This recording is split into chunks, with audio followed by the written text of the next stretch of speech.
रहेंगे तो न्यूट्रल की स्थिति में न हमें सुख पाने को लालायित होंगे और न हम दुख हमारे हिस्से में आएगी। तो इसके लिए जैसे आपकी आसक्ति खत्म करोगे, अब अभी देखो जैसे धन की आसक्ति है, अब धन की आसक्ति सुख तो बहुत देता है, धन से आप दुनिया की कोई भी चीज खरीद सकते हो, ऐसे जो भौतिक चीजें हैं वो खरीद सकते हो, लेकिन वहीं पे संतोष शब्द भी मैंने इसीलिए कहा कि अगर संतोष नहीं करोगे तो आपको वो जितना सुख उधर से पाने वाले हो, और ये ज्ञान जब आपके पास, मेरे पास, सबके पास हो जाएंगे तो वो उतना ही पलरा में हमें दुख देगा, तो सुख आप लेने से वहां वंचित हो जाओ। आप देखो कि अगर हमारा कोई प्रेमी है, एक भौतिक प्रेमी है, मान लो कोई भौतिक प्रेमी है, राम नाम का व्यक्ति, वो हम उससे बहुत प्रेम करते हैं, वो हमारे घर आया तो आने वाला है हमसे मिलने के लिए, देखने के लिए। अब हम बहुत खुश दिन भर हो रहे हैं कि वो प्रेमी हमसे मिलने आएगा, अब हम खुश हो रहे हैं, और वो जब फिर मिल के 5 मिनट हमसे बात करके वो चला जाएगा, तो और घर में 10 सदस्य और हैं, हम बहुत ज्यादा उसके आने से जो खुश हुए थे तो केवल हम ही हैं, इट इज मी ओनली, कि हम ही अब इस कारण से घर में सबसे ज्यादा दुखी होंगे। बिल्कुल बिल्कुल, सत्य। इस एग्जाम्पल को पकड़ लीजिए। अब जो भी और हैं घर में, मेरे पास पड़ोस रिश्तेदार जो भी हैं, वो आने में भी एक ही घर है, वो आने में भी उसके उतना खुश नहीं हुए होंगे, और उसके जाने पर भी वो उतना दुखी नहीं हुए होंगे। बिल्कुल जी। यही स्थिति हमारी होनी चाहिए कि हमें, मेरे को कुछ मिल भी गया तो उसको, कोई IAS बन गया तो क्या, कोई IPS बन गया तो क्या, कोई चपरासी बना तो क्या, ये तो क्या, सो व्हाट, ऐसा कह के आप निकल जाइए। न्यूट्रल की जो है वो आदत जो है वो धीरे धीरे पड़ेगी, तो कोई भी भौतिक बातें ना तो आपको सुखी जरूरत से ज्यादा करे और ना दुखी जरूरत से। जब समता में आ जाएंगे तो फिर पकड़ और बढ़िया होगी। वो आप लोग अपने अपने, या हम भी अपने अपने, सब लोग कसौटी पर इसे हर दिन नाप तोल के देखें। दीदी एक बात और है, ये जैसे हम अपने आत्मा में, जब अपने आत्मा में हम स्थित होते हैं तो क्या उससे भी आसक्ति दूर होगी? हाँ, हम अपने जब स्वरूप हम में, आत्मा, ये भी बहुत अच्छा क्वेश्चन है कि जब हम, वैसे आप दौड़ के पाएंगे, ये इतनी बड़ी आसक्ति में इतना पावर है कि हम कर नहीं पाएंगे। जब हम आत्मा में स्वबोध में रहते चलेंगे तो वो सच्चाई समझ में आने लगेगी, और ये पता चलने लगेगा कि सबसे ज्यादा आनंद का मतलब शांति। यहाँ हम शांति से भी बात कर रहे हैं, हम अभी परम आनंद की बात नहीं कर रहे हैं, हम केवल शांति की। सबसे ज्यादा शांति तो ये संभाव में है, आपको फिर पता चलने लगेगा, और ये जो संभाव यहाँ से पैदा होगा तो वही आपको भौतिक व्यवहार में भी संभाव उत्पन्न होने लगेगा। जी दीदी इसमें सतत अपने स्वबोध में नहीं रहा जा सकता, क्या रह जा सकता है? नहीं रहा जा सकता। ये भी मैं कह रही हूँ, सब लोग अपने अपने अनुभव पर ये बात बता रही हूँ कि हमेशा स्वभाव में हम नहीं रह पाते, हमें मन को बीच में लाकर ही जगत का व्यवहार करना पड़ता है, ये बात सही है।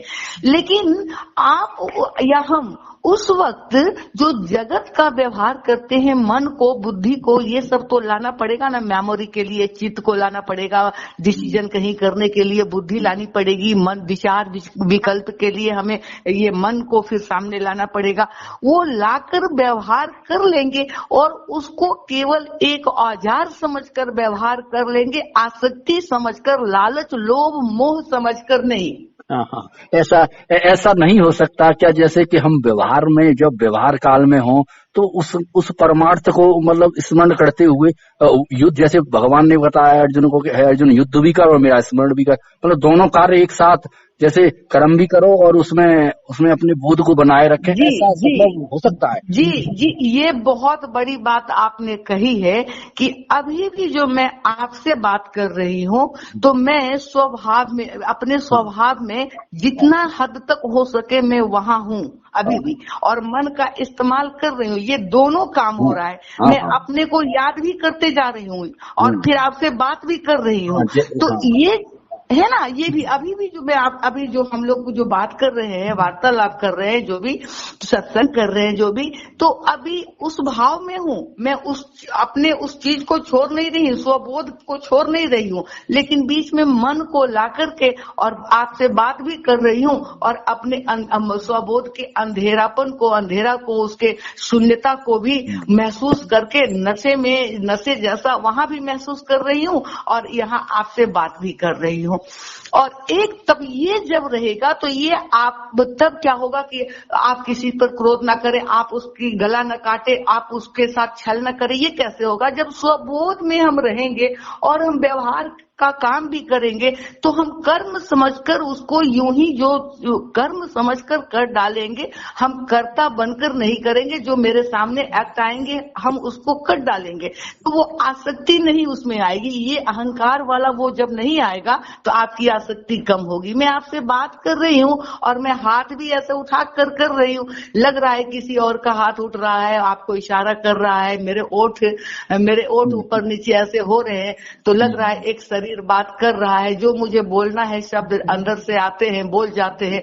मैं हाथ को भी देखती हूँ, अपने ओठ को भी देख रही हूँ कि कैसे ऊपर नीचे करके बात कर रहा है। तो क्या है कि उस वक्त क्या होगा कि आपसे कोई गलत काम होगा ही नहीं। और गलत काम कौन नहीं है जिससे आपको आत्मा छोड़िए, जिससे आपको पछताना ना पड़े बाद में। आप तो दीदी बहुत ही उच्च स्थिति में हो, आपको तो आपका तो देहाभिमान ही गलत हो चुका है।